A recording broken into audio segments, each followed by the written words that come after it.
Hi, it's Mac. For those of you who don't know, which is probably most of you because I've got like two friends, I'm a barista. And this is no disrespect to the corporate baristas of the world. I honestly really pity you. Your job looks so hard. But I work for a small coffee shop that's family owned, so it's very different. But I love it a lot. Though with this, it comes with its own set of setbacks. Like a lot of people in my hometown have only had coffee from these more corporate cafes before, just because we don't really have very many coffee shops in general in my state. So they don't understand why we don't have the same exact stuff as these places. Like, we get a lot of people that come in and ask for pink drinks or refreshers or, God forbid, the dreaded caramel macchiato conversation. So, for those of you that don't know, which there's no shame in it because I didn't even know this until I became a barista, a traditional macchiato is espresso with a dollop of foam on top.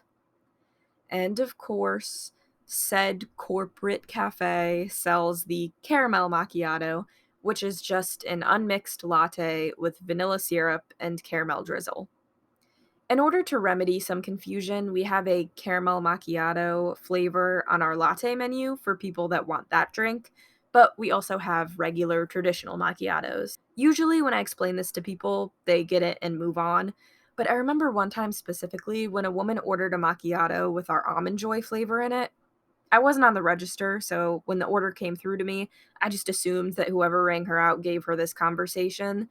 But of course, I'm always prepared for what happens next because it's happened to me a couple of times. What the hell is this? Oh, it's a traditional macchiato. It's a double shot of espresso with some foam on top. That's not what I ordered. Why is it so small? Oh, I'm sorry. What you wanted is probably a latte, right? Because you wanted more milk in it? No, I want a macchiato. Just not that. Yeah, so you're probably thinking of the caramel macchiato that's sold at corporate cafe. That's actually just a latte because it's espresso and milk. No, it's a macchiato. You just don't know how to make it right. I'll go remake this for you. So I gave her a latte, and of course, she loved it, and it was just right, the perfect macchiato. But what can you do?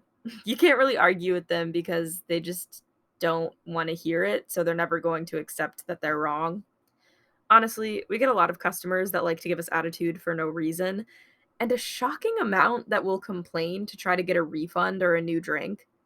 We have this one person in particular who places an online order every single day. She not only orders a latte for herself, but also for her two kids. Now, to put that into perspective, an iced latte with a flavor and oat milk, which is what she orders, averages about $8. Multiply that by 3, and for 7 days a week, you get $168. $168 per week on coffee alone. We looked at her account once to see how much money she had spent in total, and it was in the thousands. As a small business, you'd probably think, wow, that's amazing that she supports you so much. But she is the worst. First of all, she never pays for oat milk, she just writes it in. And second of all, when she comes in, all she does is talk about how she likes other coffee shops better than us, or how we made her drinks wrong, or she's just constantly coming up with reasons to ask for refunds. Like one time she complains that her iced latte tasted watered down after waiting an hour before drinking it, and another time she ordered her latte along with a cherry Danish.